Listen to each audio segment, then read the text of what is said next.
नमस्कार दोस्तों, स्वागत है आपका स्टडी फॉर सिविल सर्विसेज में। वीडियो को पूरा देखिए। कोई भी आपका फीडबैक है, कोई सजेशन है, तुरंत वीडियो में कमेंट करके जरूर बताइए। अच्छा लगे तो वीडियो लाइक जरूर कर लीजिए और ऐसे वीडियो लगातार फ्री में पाने के लिए चैनल को तुरंत सब्सक्राइब कर लीजिए और बेल आइकन को जरूर टैप कर लीजिए ताकि आगे भी सारे वीडियो आपको मिलते रहे। यूट्यूब में फॉलो करते हैं तो प्लीज ये वाला फ्री टेलीग्राम चैनल जरूर ज्वाइन करिएगा। सारे नोटिफिकेशन, सारे अपडेट यहीं पे आते हैं, ध्यान रखिएगा। स्टडी फॉर सिविल सर्विसेज का कोई भी पेड ग्रुप अगर आपको ज्वाइन करना है तो सिर्फ 8564809606097523860455 यही नंबर है हमारे, सिर्फ जहां पे कॉल या व्हाट्सएप कर सकते हैं। इंस्टाग्राम पे हमारा पेज जरूर फॉलो कर लीजिएगा, स्टडी फॉर सिविल .सर्विसेज है। ट्विटर पे हमको जरूर फॉलो कर लीजिएगा, @study for civils है। सारे क्वेश्चन अटेम्प्ट करिए और स्कोर अपना तुरंत कमेंट करके बताइए। नमस्कार दोस्तों, आप सभी का स्वागत है स्टडी फॉर एग्जाम्स में। दोस्तों, आज से हम लोग सामान्य अध्ययन के एक सीरीज शुरू कर रहे हैं जिसका यह पहला वीडियो है। और यह जो सीरीज है यह आपके आगामी exam UPPCS J, UPPCS prelims, RO, ARO, BO सहित जितने भी आगामी एग्जाम होने वाले हैं उन सभी एग्जाम्स के लिए काफ़ी उपयोगी साबित होगी। वीडियो शुरू करने से पहले आपको बताना चाहता हूँ, UPSC, RO, BO, UPPCS prelims, BPSC सहित हमारे कई पेड ग्रुप चल रहे हैं। अगर आप इन पेड ग्रुप से जुड़ना चाहते हैं तो दिए गए नंबर पर कॉल कर जानकारी प्राप्त कर सकते हैं। तो दोस्तों, देखते हैं आज का पहला प्रश्न लोग। आदित्य एल1 के बारे में यहाँ पे 3 स्टेटमेंट दिया गया है।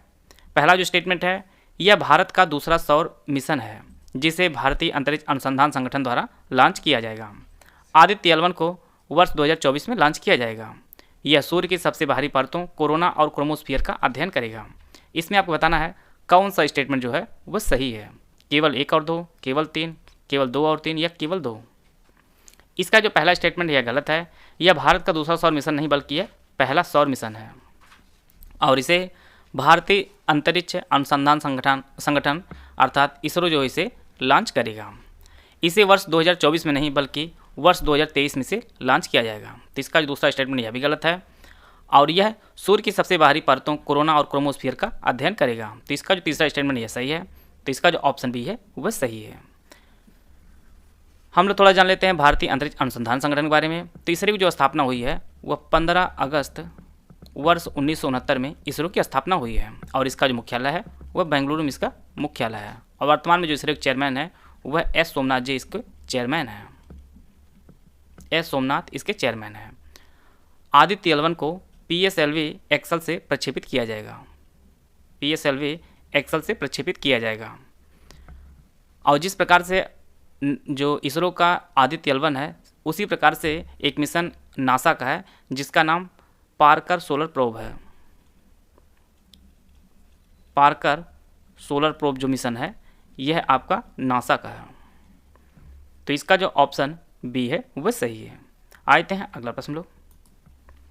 FIH पुरुष हॉकी विश्व कप 2023 का आयोजन किस राज्य में किया जाएगा? तमिलनाडु, केरल, ओडिशा या आंध्र प्रदेश? तो इसका जो आयोजन किया जाएगा यह आपके ओडिशा में इसका आयोजन किया जाएगा। FIH पुरुष हॉकी विश्व कप 2023 का आयोजन किया जाएगा और यह इसका 15वां संस्करण है। और इसका जो आयोजन है यह ओडिशा के भुवनेश्वर में एक स्टेडियम है कलिंगा और दूसरा एक स्टेडियम आपका है राउरकेला का बीजू पटनायक स्टेडियम। और यहाँ पर 23 से 29 जनवरी 2023 तक इसका आयोजन किया जाएगा। और इससे पहले भारत ने 3 बार पुरुष हॉकी विश्व कप का जो आयोजन है वह किया है और भारत ने वर्ष 1982, 2010, 2018 और यह चौथी बार जो है इसका आयोजन कर रहा है वर्ष 2023 में पुरुष हॉकी विश्व कप का। और भारत ने 1975 में एकमात्र पहली बार जो है भारत ने इसे जीता था। और इस बार जो 2023 का जो आयोजन होगा इसमें कुल 16 टीमें भाग लेंगी। 16 टीमें इसमें भाग लेंगी। यहाँ पर एक फैक्ट आप लोग और नोट कर लीजिएगा कि जो पुरुष हॉकी हमारी भारत की है और महिला हॉकी है, टीम की जो जिम्मेदारी है, जो स्पॉन्सरशिप है, वो ओडिशा ने 10 साल के लिए करार किया है। इसको भी आप लोग नोट कर लीजिएगा। इसका जो ऑप्शन सी है वह सही है। आते हैं अगला प्रश्न लोग। यहाँ पर एक तरफ राजवंश है, दूसरी तरफ राजधानी है, उसको आपको सही सुमेलन करना है। चोल वंश की जो राजधानी थी वह तंजौर थी। पांड्यों की राजधानी आपकी मदुरई थी। चेर की जो राजधानी थी वह आपकी वंजी और पल्लों की राजधानी थी आपकी कांचीपुरम थी। तो इस प्रकार जो है इसका जो ऑप्शन सी है वह सही है। आते हैं अगला प्रश्न लोग। स्टेलेक्टाइट और स्टेलेग्माइट किसके निक्षेपण स्वरूप हैं? हिमनद के, पवन के या भूमिगत जल के या इनमें से कोई नहीं? तो यह जो निक्षेपण है ये भूमिगत जल के हैं। इसका जो ऑप्शन सी है वह सही है। अन्य जो आपका हिमनद है, पवन से कुछ आकृतियाँ बनती हैं, उनको आप लोग जान लीजिए। हिमनद से आपका ड्रमलिन बनता है, ड्रमलिन और एस्कर्स जो है वह हिमनद से बनता है। पवन से जो आकृति बनती है उनमें आपका छत्रक शैल है, छत्रक शैल, लोयस और बरखान, यह आकृतियाँ आपकी पवन से बनती हैं। नदियाँ आपकी हैं वह गार्ज और कैनियन बनाती हैं, गार्ज और कैनियन जो है वो नदियाँ बनाती हैं।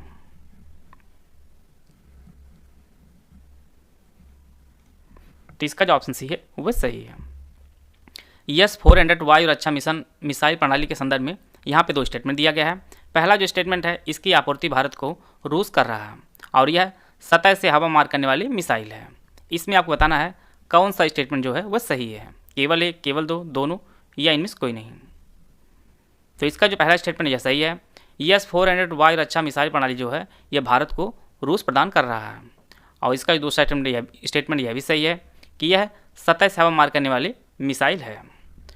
S-400 जो है S-300 का यह उन्नत संस्करण है और भारत और रूस के मध्य जो है यह डील हुई थी वर्ष 2018 में, इसकी डील हुई थी और यह डील $5 अरब में हुई थी, $5 अरब में हुई थी। और टोटल जो है 5 स्क्वाड्रन जो है भारत को रूस देगा और वर्ष 2023 के जनवरी फरवरी में जो है इसका तीसरा स्क्वाड्रन जो है वो भारत आ रहा है और इसकी जो रेंज है वो 400 किलोमीटर इसकी रेंज है S-400 मिसाइल की। आते हैं अगला प्रश्न लोग। इजराह प्रणाली के बारे में यहाँ पे दो स्टेटमेंट दिया गया है। यह भारत में राजस्व कृषि प्रणाली का एक रूप था, इसे हुमायूं ने पेश किया था। इसमें आपको बताना था कौन सा स्टेटमेंट सही है, केवल एक, केवल दो, दोनों या इनमें से कोई नहीं। तो इसका जो पहला स्टेटमेंट है वह सही है। यह भारत में राजस्व कृषि प्रणाली का एक रूप था और इसका जो स्टेटमेंट है वह गलत है। इसे हुमायूं ने नहीं पेश किया था बल्कि बंगाल में वारेन हेस्टिंग्स ने 1773 में इसे पेश किया था और इसके अनुसार राजस्व एकत्र करने का अधिकार सबसे अधिक बोली लगाने वाले को नीलाम किया गया था। इसमें आपका किसान, व्यापारी और दुकानदार जो होते थे वह इजरादार को अपना किराया देते थे। तो इसका जो ऑप्शन ए है, केवल जो पहला स्टेटमेंट है वह आपका सही है। आते हैं अगला प्रश्न लोग। मैक्स 14-7 किसकी अधिक उपज देने वाली और कीट प्रतिरोधी किस्म है? सोयाबीन की, चावल की, गेहूं की या सूरजमुखी की? यह जो किस्म है यह सोयाबीन की है। इसका जो ऑप्शन ए है वह सही है और इसे पुणे के अघोरकर अनुसंधान संस्थान ने इसे विकसित किया है। यहाँ पर आपको बताना है कौन सही सुमेलित नहीं है। बेलम गुफाएं आंध्र प्रदेश, खंडगिरी गुफाएं मध्य प्रदेश, वराह गुफाएं तमिलनाडु, मौमलुह गुफाएं मेघालय। तो इसका जो सही आंसर है वो ऑप्शन बी, खंडगिरी गुफाएं जो है यह मध्य प्रदेश में नहीं है बल्कि यह उड़ीसा में है। और उड़ीसा में एक प्रसिद्ध गुफा और है उदयगिरी, यह भी कई बार परीक्षाओं में पूछा गया है। बाकी सभी सुमेलित हैं। बेलम गुफाएं आपके आंध्र प्रदेश में है, वराह गुफाएं तमिलनाडु में है और मौमलुह गुफाएं जो आपका मेघालय में है। तो इसका जो ऑप्शन बी है वह सही है। तृतीय आंग्ल मराठा युद्ध के संदर्भ में यहाँ पे 3 स्टेटमेंट दिया गया है। तृतीय आंग्ल मराठा युद्ध वारेन हेस्टिंग्स के कार्यकाल में लड़ा गया था। इस युद्ध में मराठा की तरफ से पेशवा बाजीराव सेकंड ने इसका नेतृत्व किया था। यह सालबाई की संधि के साथ समाप्त हो गया था। इसमें आपको बताना कौन सा स्टेटमेंट सही है, केवल 1 और 2, केवल 2 और 3, केवल 1 और 3 या 1 और 2 और 3। इसका जो पहला स्टेटमेंट यह सही है। तृतीय आंग्ल मराठा युद्ध वारेन हेस्टिंग ने जो है इसका नेतृत्व किया था अंग्रेजों की तरफ से। इसका दूसरा स्टेटमेंट यह भी सही है। इस युद्ध में जो है मराठों का नेतृत्व किए थे वो बाजीराव सेकंड ने इसका नेतृत्व किया था और यह जो युद्ध लड़ा गया था वर्ष 1817-18 में यह युद्ध लड़ा गया था। परंतु जो है ये जो सालबाई संधि है यह तृतीय में नहीं होती बल्कि यह प्रथम आंग्ल मराठा युद्ध में हुआ था। तो इस प्रकार जो है इसका जो ए वाला ऑप्शन है केवल 1 और 2 है ये सही है। तृतीय आंग्ल मराठा युद्ध जो है मंदौर की संधि हुई थी, मंदसौर की जो है वह संधि हुई थी तृतीय आंग्ल मराठा युद्ध में। और सालबाई जो संधि हुई थी वह वर्ष 1782 में सालबाई की संधि हुई थी प्रथम आंग्ल मराठा युद्ध में। और इसमें जो है अंग्रेज जीत जाते हैं और पेशवा बाजीराव को कानपुर भेज दिया जाता है पेंशन पर। तो इस प्रकार जो है इसका जो ऑप्शन ए है वह सही है। आते हैं अगला प्रश्न लोग। यहाँ पर 2 देशों का युग्म दिया गया है। इसमें आपको बताना है कौन जो है अरल सागर के निकटतम है? Kazakhstan, Uzbekistan, Kazakhstan Turkmenistan, Azerbaijan Uzbekistan, Kazakhstan रूस। आप लोग को आसानी समझ में आए इसलिए यहाँ पे मैप का प्रयोग किया गया है। यह आपका अरल सागर है और इसके सबसे करीब आपका कजाकिस्तान है और उज्बेकिस्तान है। तो इसका जो पहला ऑप्शन है वह सही है। बाकी अन्य देश भी है लेकिन ये आपके दूर दूर है। यहाँ पे सबसे निकटतम पूछा गया है तो इसलिए जो इसका जो ऑप्शन ए है वह सही है। इस प्रकार के प्रश्न आपकी परीक्षा में बार बार देखने को मिलते हैं इसलिए इस प्रकार के प्रश्न रखा गया है। काली नदी से तीस्ता नदी तक का हिस्सा कौन सा हिमालय कहलाता है? कुमायूं, पंजाब, नेपाल या असम? तो इसका जो सही आंसर है वो ऑप्शन सी, नेपाल हिमालय कहा जाता है काली नदी और तीस्ता नदी का हिस्सा। इसका जो ऑप्शन सी है वह सही है। सतलज और काली नदी के मध्य जो है आपका कुमायूं हिमालय है। तीस्ता और दिहांग के मध्य जो है असम हिमालय है और सिंधु और सतलज के मध्य आपका पंजाब हिमालय है। तो इसका जो ऑप्शन सी है वह सही है। वंदे भारत ट्रेन के संदर्भ में यहाँ पे 2 स्टेटमेंट दिया गया है। पहला जो स्टेटमेंट है, पहली वंदे भारत ट्रेन नई दिल्ली से वाराणसी के मध्य वर्ष 2019 में चलाई गई थी। दूसरा स्टेटमेंट है, पश्चिम बंगाल में 7वीं वंदे भारत एक्सप्रेसवे हावड़ा से न्यू जलपाईगुड़ी के बीच जो है चलेगी। आपको बताना है कौन सा स्टेटमेंट जो है वह सही नहीं है।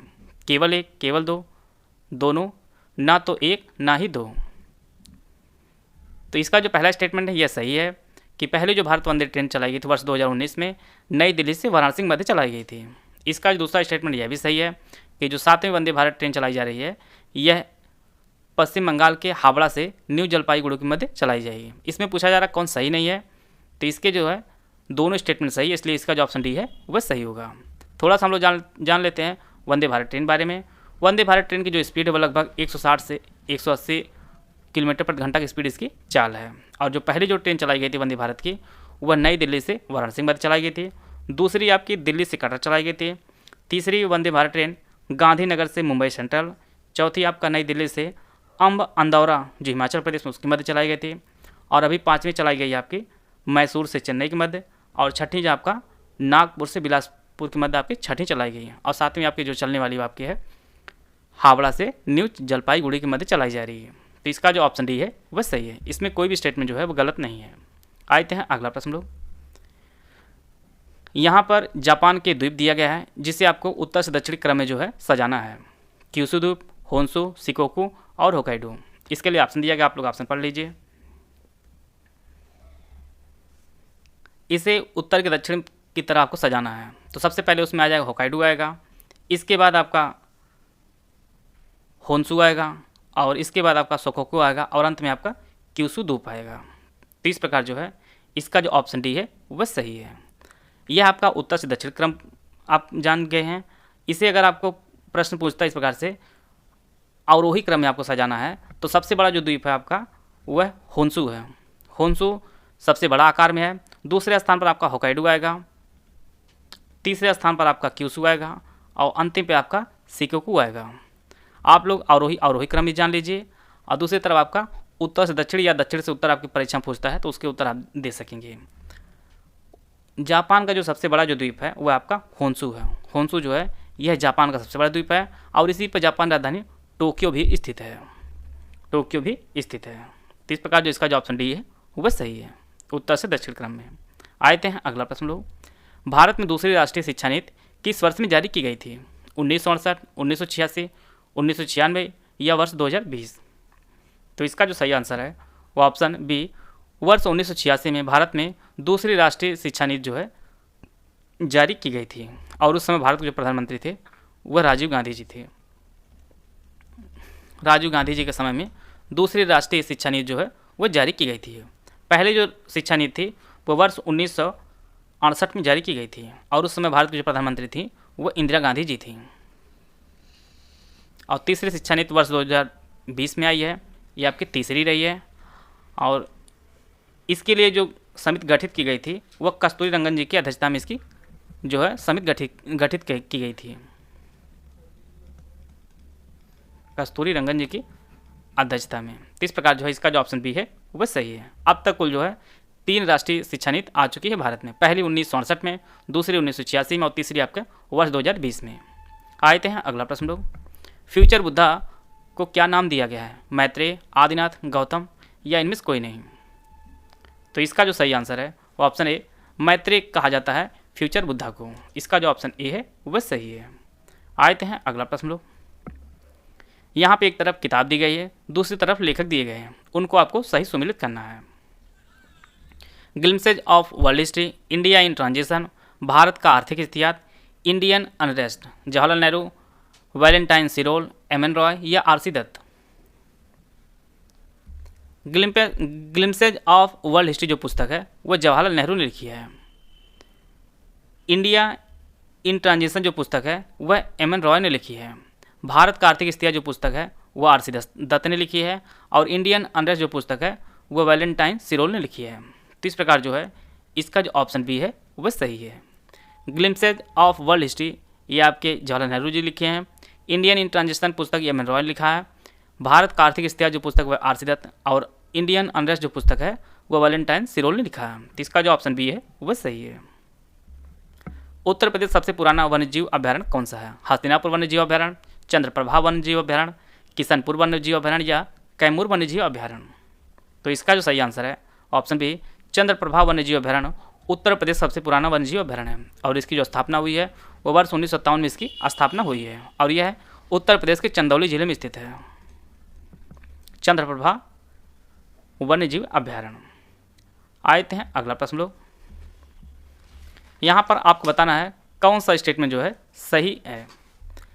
चंबल नदी इटावा में यमुना से मिल जाती है, बेतवा नदी औरैया में यमुना से मिलती है, केन नदी बांदा के पास यमुना में मिल जाती है।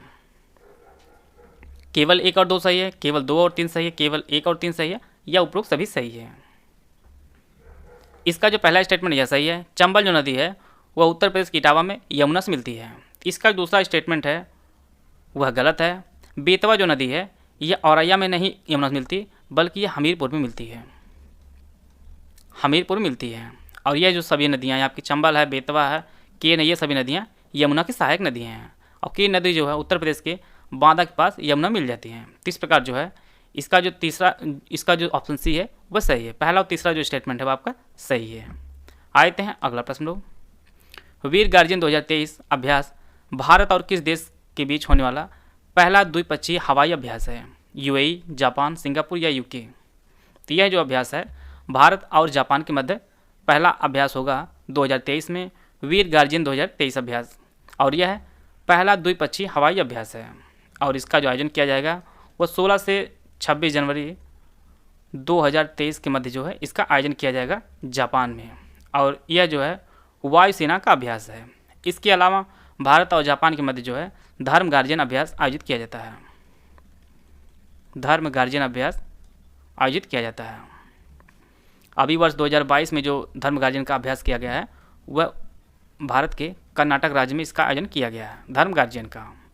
और वीर गार्जियन 2023 यह भारत और जापान के मध्य आयोजित होने वाला है 2023 में। भारत के महान्यायवादी के बारे में यहाँ पे 4 स्टेटमेंट दिया गया है। पहला जो स्टेटमेंट है, भारतीय संविधान के अनुच्छेद 76 में भारत के महान्यायवादी के पद का प्रावधान है। दूसरा जो स्टेटमेंट है, उसे इस पद पर रहने के लिए सर्वोच्च न्यायालय का न्यायाधीश बनने के लिए योग्य होना चाहिए। भारतीय संविधान भारत के महान्यायवादी के 5 वर्षों के निश्चित कार्यकाल के लिए प्रदान करता है। इसकी जो नियुक्ति है वो भारत के मुख्य न्यायाधीश द्वारा की जाती है। इसमें आप बताना कौन सा स्टेटमेंट आपका सही है। केवल 1, 2 और 3, केवल 2 और 3, केवल 2, 3 और 4, केवल 1 और 2 या केवल 1, 3 और 4? इसका जो पहला स्टेटमेंट यह सही है कि भारतीय संविधान के अनुच्छेद 76 में जो है भारत के महान्यायवादी पद का प्रावधान किया गया है। इसका जो दूसरा स्टेटमेंट यह भी सही है, उससे इस पद पर रहने के लिए सर्वोच्च न्यायालय का न्यायाधीश बनने के लिए योग्य होना चाहिए। इसका जो तीसरा स्टेटमेंट यह गलत है कि भारतीय संविधान में भारत के महान्यायवादी का जो कार्यकाल है वो निश्चित नहीं किया गया है। इस प्रकार जो तीसरा जो कथन वह गलत है। और इसकी जो नियुक्ति है वो भारत का मुख्य न्यायाधीश नहीं करते बल्कि राष्ट्रपति करते हैं सरकार की सलाह पर, राष्ट्रपति करते हैं सरकार की सलाह पर। इस प्रकार जो है इसका जो ऑप्शन सी है केवल 1 और 2 आपका सही है। वर्तमान में भारत के जो महान्यायवादी हैं वह आर वेंकट रमणी जी हैं। आर वेंकट रमणी जो है भारत के महान्यायवादी हैं और यह 16वें महान्यायवादी हैं भारत के। इनकी जो नियुक्ति है वह राष्ट्रपति ने की है और यह केंद्र सरकार को कानूनी मामले में जो है सलाह देते हैं और यह लोकसभा और राज्यसभा अर्थात दोनों सदनों में भाग ले सकते हैं, संयुक्त अधिवेशन भाग ले सकते हैं, परंतु वोट नहीं कर सकते। भारत के महान न्यायवादी और इनके सहयोग के लिए सॉलिसिटर जनरल होते हैं और वर्तमान में जो सॉलिसिटर जनरल हैं वो आपके तुषार मेहता जी हैं। तो इसका जो ऑप्शन सी है वह सही है। I2U2 में कौन सा देश शामिल नहीं है? भारत, इजराइल, संयुक्त अरब अमीरात, चीन। तो इसका जो सही आंसर है वो ऑप्शन डी, चीन जो है I2U2 में शामिल नहीं है। I2U2 में भारत शामिल है, इजराइल शामिल है, संयुक्त अरब अमीरात शामिल है और आपका अमेरिका इस संगठन में शामिल है। तो इसका जो ऑप्शन डी है वह सही है। आते हैं अगला प्रश्न लोग। यूरिया आधारित उर्वरक के निर्माण के लिए किसका उपयोग किया जाता है? Carbon dioxide, sulphur dioxide, chlorine या नाइट्रिक एसिड। तो इसका जो सही आंसर है वो ऑप्शन ए, कार्बन डाइऑक्साइड का उपयोग किया जाता है यूरिया आधारित उर्वरक के निर्माण के लिए। इसका जो ऑप्शन ए है वह सही है। निम्नलिखित में से किसे दादा साहब फाल्के पुरस्कार 2020 से सम्मानित किया गया है? रजनीकांत, अमिताभ बच्चन, आशा पारेख या जयप्रदा। तो यह जो अवार्ड दिया गया है दादा साहब फाल्के पुरस्कार 2020 यह आशा पारेख जी को दिया गया है। इसका जो ऑप्शन सी है वह सही है। यहाँ पर 4 आंदोलन दिया गया है जिसे आपको कालक्रम के अनुसार व्यवस्थित करना है। वहाबी आंदोलन, अलीगढ़ आंदोलन, अहमदी आंदोलन, खुदाई खिदमत का आंदोलन। ऑप्शन आप लोग पढ़ लीजिए। वहाबी आंदोलन जो शुरू हुआ था वो वर्ष 1820 के आसपास जो है यह शुरू हुआ था। अलीगढ़ आंदोलन जो है यह 1875 में शुरू हुआ था। अहमदिया आंदोलन यह 1889 में शुरू हुआ था और खुदाई खिदमत का आंदोलन ये आपके वर्ष 1929 में शुरू किया गया था। वहाबी आंदोलन जो शुरू किए थे वह सैयद अहमद बरेलवी ने शुरू किया था। अलीगढ़ आंदोलन यह सैयद अहमद खान शुरू किया था और अहमदिया आंदोलन आपके मिर्ज़ा गुलाम अहमद ने शुरू किया था और खुदाई खिदमत आंदोलन जो है आपका अब्दुल गफ्फार खान ने शुरू किया था। तो इस प्रकार जो है सबसे पहले आपका वहाबी आंदोलन आएगा, दूसरे स्थान पर अहमदी आंदोलन आएगा, तीसरे स्थान पर अलीगढ़ आंदोलन आएगा, तीसरे स्थान पर आपका अहमदी आंदोलन आएगा और अंत में आपका खुदाई खिदमत गार आएगा। इस प्रकार जो है इसका जो पहला ऑप्शन है वह सही है। आते हैं अगला प्रश्न लोग। किस मंत्रालय ने कॉमन सर्विस सेंटर CSC और government e market place GEM सेवाएं लॉन्च किया है? वाणिज्य और उद्योग मंत्रालय, वित्त मंत्रालय, रक्षा मंत्रालय या शहरी विकास आवासन और शहरी कार्य मंत्रालय।